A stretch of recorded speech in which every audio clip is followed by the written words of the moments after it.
Hey guys, can you solve what is the value of pi approximately? Options: A 2.14, B 4.13, C 3.41, and D 3.14. The approximate value of pi is 3.14. Let me explain carefully. Pi is the ratio of circumference of a circle to its diameter, that is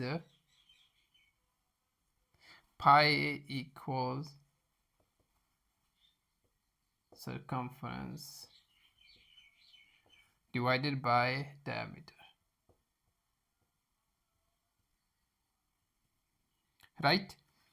For any circle, if you measure the circumference and divide it by the diameter, you always get roughly 3.14, right? In most basic calculations, we approximate pi as 3.14. The other options are not correct because 2.14 too small, right? And 4.13 too large, and 3.41 slightly larger than the actual value.